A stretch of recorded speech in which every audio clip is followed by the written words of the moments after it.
eating. I love it. Okay.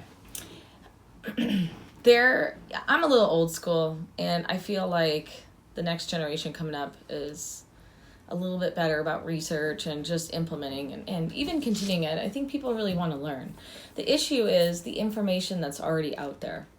So that there's, to me, in my strong opinion, information can be very harmful when it's incorrect. Okay. Yesterday I had a patient come in. She has been stretching her hip, doing yoga, scraping her hip, icing her hip, pushing on it, heating her hip, and just frustrated, not getting anywhere with it. So I go, okay, so it hurts there, right? Yes, sometimes it's sharp, sometimes it's achy. Sometimes I can sleep on it, sometimes it goes away. It seems to be better when I stretch it and then it comes back. So seems to be better when I stretch it and then it comes back. Okay? I want to address that. If you're doing something and the problem keeps coming back, that isn't a solution anymore. That's how, in the process of elimination in medicine, when we do something that doesn't work, we stop doing it and then we move on. So there's a lot of sources out there that tell you to stretch where your muscle tight, where your pain is, okay? And I'm severely against this. Your body does things for a reason. So if you have a really tight muscle somewhere and you keep stretching it, you aren't honoring or finding out why it's tight. Why? Well, I'm stressed. Okay, well, if you're stressed, why isn't every muscle tight? Why is it that one? Okay, or I'm old. It's old age. I freaking hate this sentence, okay? If you want to get me in a bad mood, tell me it's old age that caused it, because every part in your body is the same age, okay? So no, we're not going to say that anymore. Things are just a little bit more complicated. Sometimes, if you've been around for more decades, you can have an accumulated of bad habits add up into a repetitive injury. That's what we like to say, not old age. Because some people are having really good habits and their age is older and they are feeling great, actually. Okay? So it's really what shape you've kept things in for how long. If you're icing an area that is painful and the pain goes away and it doesn't come back, we now keep doing that. So there are some basics over time, decades and decades and decades and decades and decades and decades and decades that have been working. And we get ADD kind of just searching for something that works. And the reason why we do that is when you're in pain, you're not thinking well. You just want the pain to go away. It's not a intellectual place in your mind where you're making good decisions. Okay, so pain management becomes important because if we get the pain down, now the thinking can occur. Now, okay, the pain is handled. I'm feeling a little bit better. Now, what is my body saying to me? Why does it hurt there? Why do I have a perpetually tight muscle there? Well, you use it too often. Why are you not using the other ones? Oh, darn it. Look, this one over here is weak. So if I have elbow pain and I'm counting money all day long at Costco as a job and I'm moving this too often, what if I moved more? Can I do that? Well, yes. Well, I don't feel like it. Okay, well then hurt. You have an option. You can continue doing what doesn't work and continue taking the consequence. Because if you cut it out or do surgery or inject it with steroids, you're perpetuating degeneration. Your bill is coming. It's going to be more expensive and you're going to lose your arm. You're not going to get the function back over time. You've got to be on this stuff. The body, there's a one-way street here. We all age, we all die someday. And if we take good care of ourselves, life becomes a lot more fun in round 2 after 40, right? So my goal is to educate so that you guys are making better decisions before you hit 40 and all of a sudden you're paying and paying and paying and the bill just comes for all that stuff that happened years ago. So if we're icing where you're sore and the pain doesn't come back, right, unless you re-injure it or re-bump it or use it, then obviously using it wrong doesn't work. The ice does work. Now, if you put heat on it, on something that hurts, the only way you can actually feel pain is by having a chemical in there from swelling. That's it. You don't feel pain unless there's swelling in there. And heat triples the swelling. So you're guaranteeing you're going to have scar tissue, which now chokes the area. And so the heat temporarily just stops the muscle from guarding, because the muscle's tight, right? It's holding, trying to help you. And then if you take a muscle relaxer, heat it, and scrape it, now you take the help away. Now you injure the original thing that's underneath there, and now it hurts again. And it takes a whole day. You might feel better until tomorrow, and then tomorrow's way worse.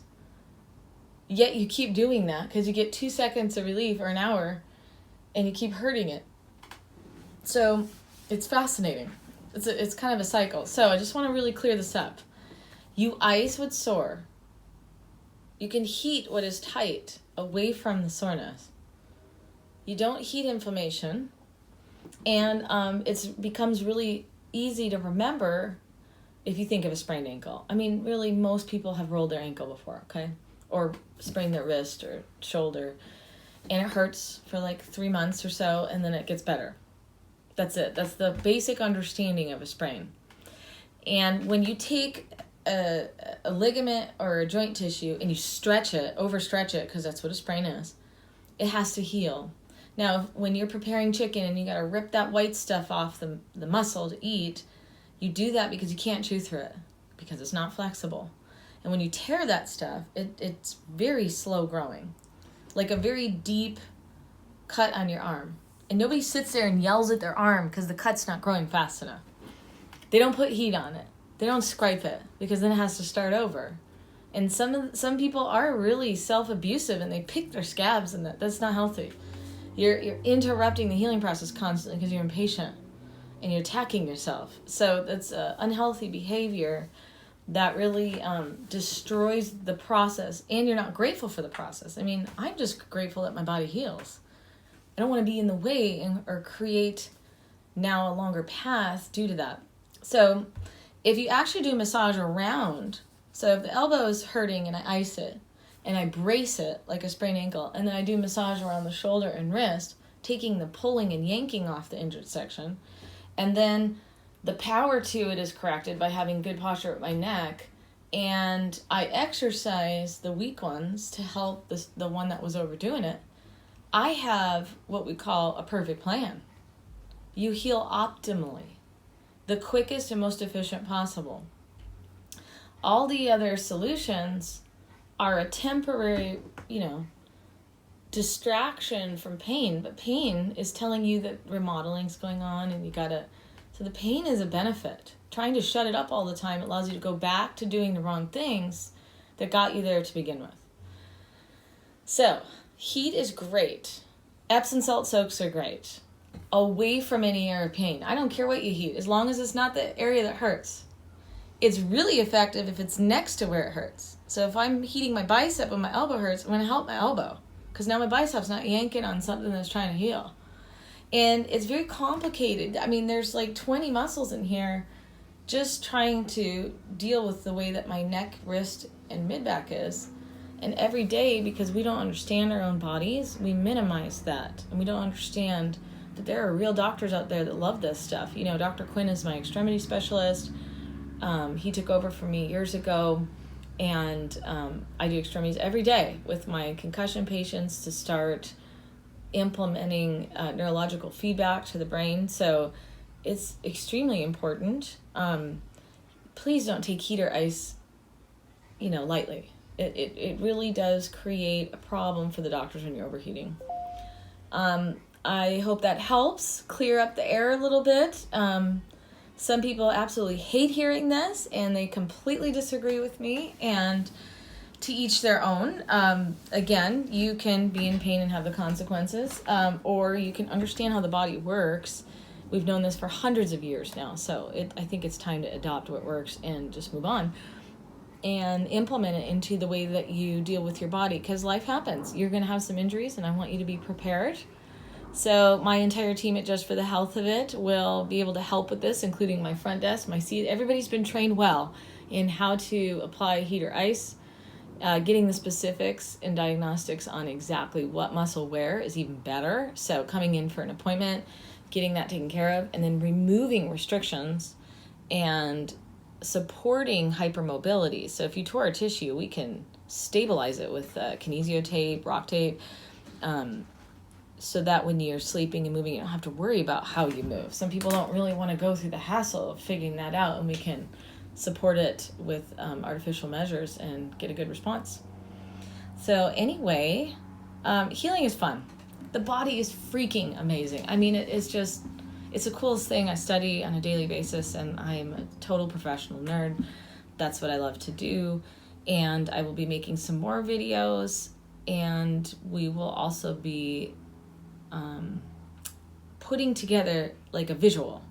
It's a lot of talking, but there's a visual. There's visually things going on inside your body. I mean, with YouTube nowadays, you got to be careful the source, what you're listening to. There's a lot of information. Anyone can make information, but is it accurate? Is it experienced? And does it work? All right, you guys, you have a wonderful day. Thanks for checking in. Those of you that are patients, you can go to the website. You can, if you have questions, email us questions. It always directs me on which educational videos to do. And if you have the password, you can go on the patient portal and do the interactive and learn, obviously, more. And those of you that have been with me a long time, it's been a pleasure. You know what I'm talking about. You do this regularly, and you're probably mastering it on your own. So share with your friends. Let other people know.